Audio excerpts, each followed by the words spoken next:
dursa ooyilii dibneet wanta dibamuudhaaf malu dibnee rifeensa keenya miiccachuun anuma jirudha sinin jedha rifeensa keessan goggogaa san miiccatina gabaabumatti rifeensa keessan goggogaa san miiccatina waanuma manaa qabdaniin dibadhaa malee itti fayyadamaa malee goggogaa san rifeensa keessan miiccatina. Ashama daawwattoota koo fayyaa keessanii nagaa jirtu nageenya rabbi bakka tokkotti baay'atu hunda keessaniif iyyuu ani gaafa galata rabbi har'aan kana abishii fidee dhufee abishii rifeensa keenyaaf da isa maalatti nuti waliin abishiin rifeensa keenya baay'ee gaariidha. Abishiin maaliif nu tajaajila hojjetan rifeensa keenya laaffisuudhaaf akkasuma akkuma buqqaan rifeensa keenya nuuf gargaara akka nu jalaan buqqaaneef nuuf gaariidha jechuu barbaadini. Kanaafiyyuu kanaan dura abishii kana hojjedheera. Abishii maaksii isaan hojjedhe har'aan tan ammoo bishaan isaa akka itti fayyadamnu wallaala.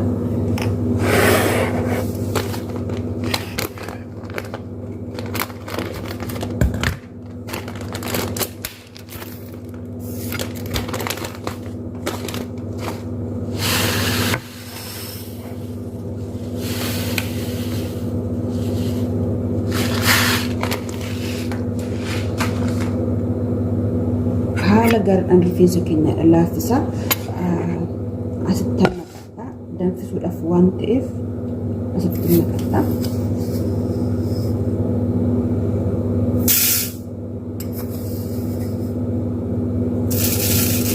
Sinaan barbaadan baay'isanis hin dandeechu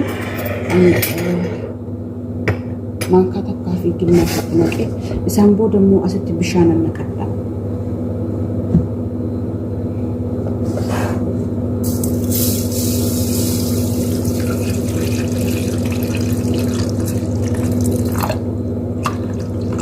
Bishaan asitti naqeera.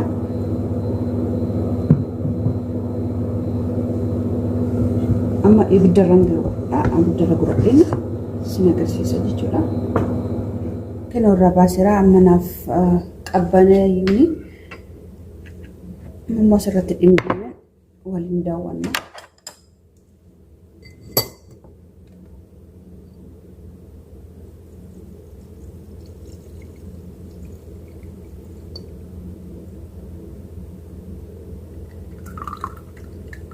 Bishaan isaa akka inni bareedu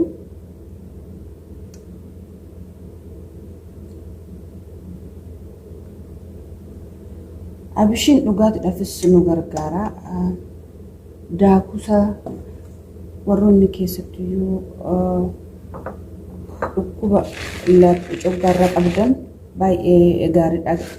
Ganama warroonni fayyadamtanii iddoo fayyadamtanii jechuu barbaadani asitti naqadha.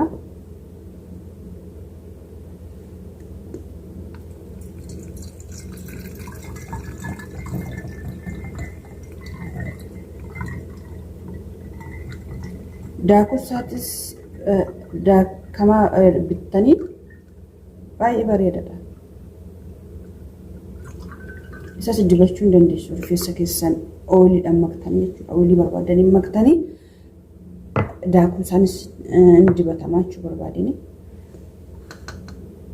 Kana fakkaata bishaan daawwattoota koo wanta isiniif himne jira. Isuma kanallee itti fayyadamaa bulana kunis yeroo biraa salaajaa kunis firiijii kaayatanii maaksii jedhee rifeensa fayyadamaa sinidha. Isa kanas itti fayyadamaa jechuu barbaadan hin gatuu jechuu barbaadan inni kunis hin gatamu. Salaaja ka'ee raawwadheen yeroo barbaade daakee maaksisaa rifeensa hojjedha. Kan hundumaan fixugaa amma nagahu as meeshaa kan ishee kanatti naqadha. Meeshaa manaan qabdanii tan barbaadanitti naqachuu dandeessu. Kan hundayyuu fixu ani ittiin dibattan inni kunis sin ta'a. Akkasumallee isheen kunis sin taati jechuudha. Hanuma manaa qabdanii tumaa rakkoo hin qabu. Hanuma qabdanii jechuudha. Isatti aansee ooyiliin barbaadanitti naqa.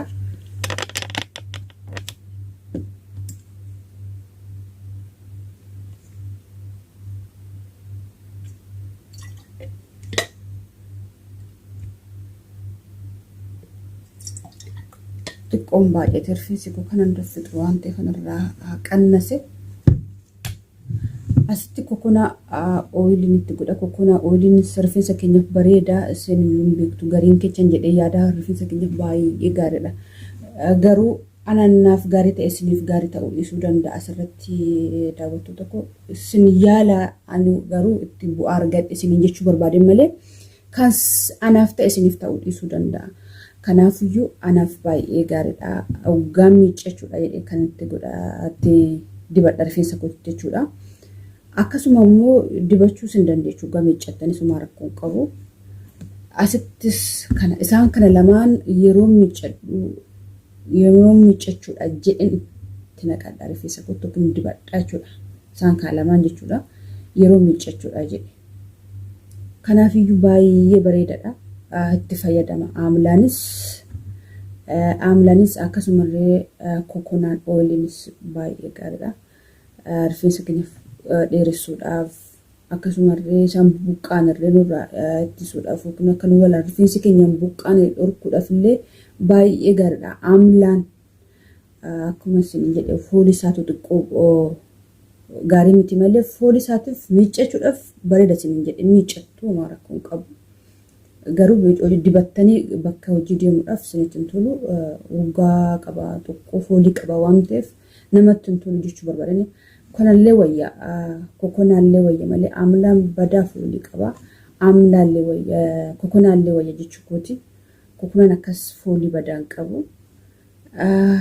Gamanuma kan asitti naqadhaa gara bishaan isa kanatti naqadhaa amma.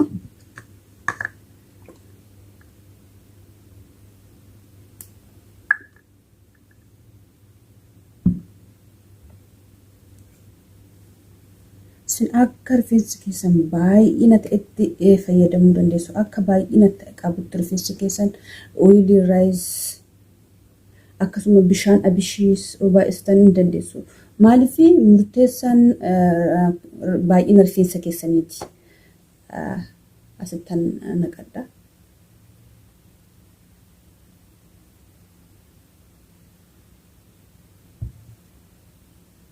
Garaagarummaa qaba. Bishaanii fi ooyiliin waliin makne waliin makama.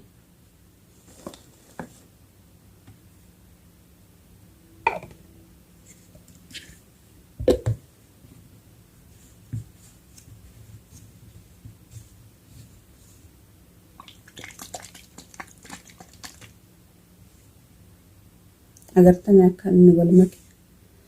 Erga akkas gootaniin booda gara rifeensa keessan sirriitti masaajii gootanii rifeensa keessan laaffisuudhaaf akkam buqqaaneef illee baay'ee bareedaadha. Ani bu'aa waan ittiin argadheefanii daawwattoota. Egaa amma rifeensa kootti naqadheen yookiin rifeensa koo dibadheen waliin makee raawwadheen gara rifeensa koo dibadhaa.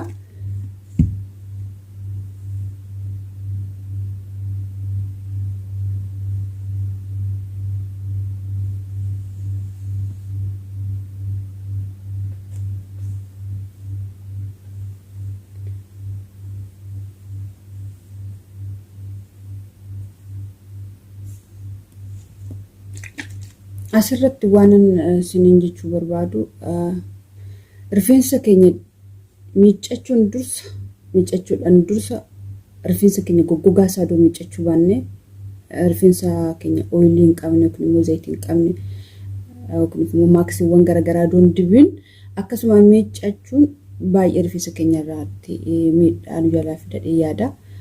Maaliif laazim ooyiliin barbaachisaa rifeensa keenyaaf akka nu jalaan ciccinne miiccuun faayidaan qabu akkasumaan dursa ooyilii dibneet wanta dibamuudhaaf malu dibnee rifeensa keenya miiccachuun anuma jiruudha isiniin jedha. Rifeensa keessan goggogaa isaa miiccatina.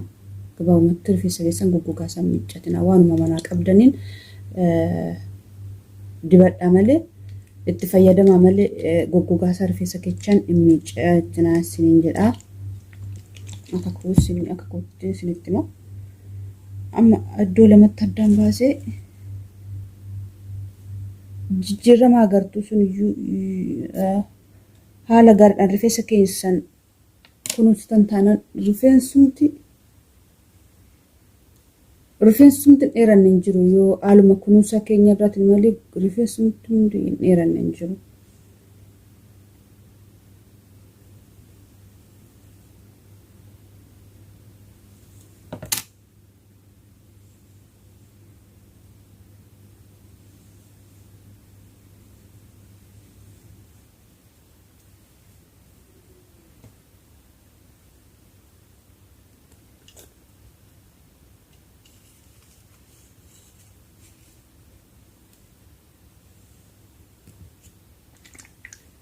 Erga akkasii waliin makeen keessa isaa sirriitti masaajii godheen isheen kunis hin taate akkasitti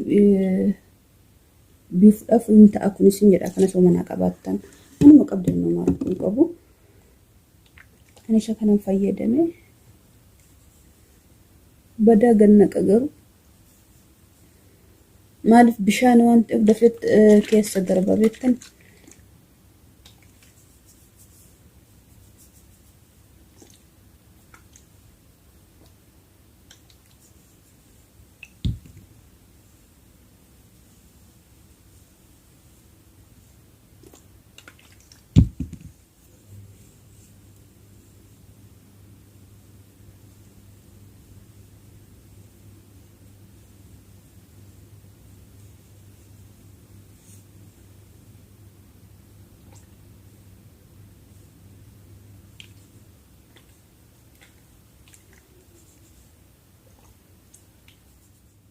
haala kanaanis dibeera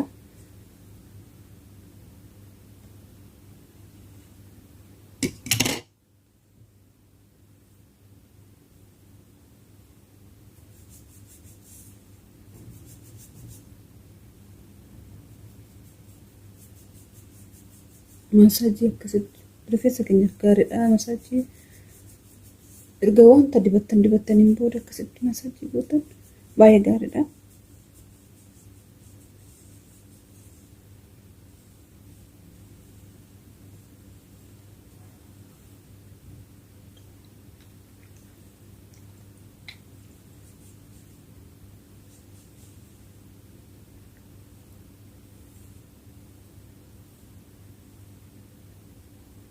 مشيتنا كثيرة